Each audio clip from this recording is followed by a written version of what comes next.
the longer you wait, the more embarrassing the conversation becomes. And I can tell you this because this past weekend, I was meeting up with some friends and we ended up changing plans, and they said they wanted to go grab something to eat at one of our favorite places. And I was like, oh my gosh, yeah, we'll meet you there. And I didn't realize that she was with her family on a Sunday with her husband and her 2 kids. And I was like, oh my gosh, what did you just do? What did you just do? You just totally invited yourself to their family dinner on Sunday, which is a very big mistake in regards to being raised in the South by a mother that was very clear. You don't just invite yourself places. That's incredibly rude.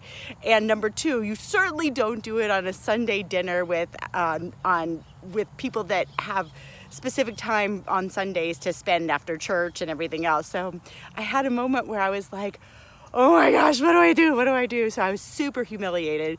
And I said to her on the phone, I said, look, here's the deal. Like, I totally invited myself and my son, and I'm so sorry. So you guys hang up, talk about it, and let me know what you think. And she's like, okay. So she texts me back, all right, just meet us there, no big deal. And I was like, and so for me, that should have been the end, but it wasn't, because I'm Southern and I was raised by a mother that was like, that's never the end. So I was running late and I got lost in a parking lot trying to get out to meet them, and just the whole 9 yards. So I get there and I'm feeling awful. And I'm misreading cues, I'm misreading conversations. And so then we get to the next destination. We went to a YMCA swimming pool. And I looked at her and I said, I just have to tell you, I am so incredibly sorry for just inviting ourselves. And I know that you're too nice to just say no. But here's the thing. I do know her very well. And when it's just her and I and the kids, when it's just us, I just say, hey, you want to go? And she's like, no. Or she says, hey, you want to go? And I'm like, I don't want to go. Or yeah, I want to go. So it's really simple. But the minute we added in her husband, that's what changed everything for me, because I was like, oh my gosh, what if they want special time together?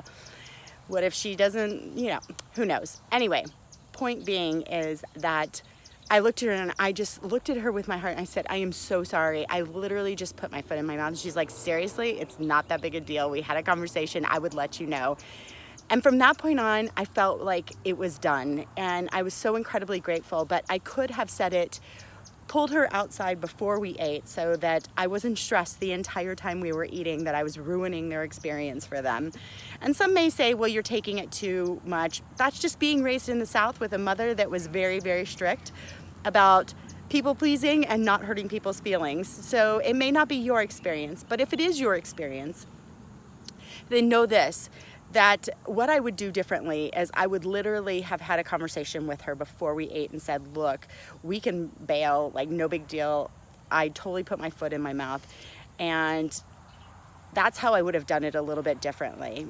With that being said, I have an amazing friend that she's like, no big deal, really, no big deal at all. So embarrassing, hard conversations don't get easier and end up ruining your lunch. It didn't ruin my lunch, but I was nervous and anxious the entire time. So have the conversation early. Just speak from your heart. Know that you are speaking love and that they are going to receive it in love, because that's what we're here to do. We're here to love each other through all of these miscommunications and conversations. So I hope you all have a beautiful day today, and know that conversations matter, especially embarrassing ones and ones that you literally stick your foot in your mouth. And conversations rooted in love with a really good friend that knows you and knows that's not who you are, knows exactly who you are as a human being, change everything. So thanks so much. Have a beautiful day. Bye. I'm finishing my walk. It's power walking day. See you soon. Bye.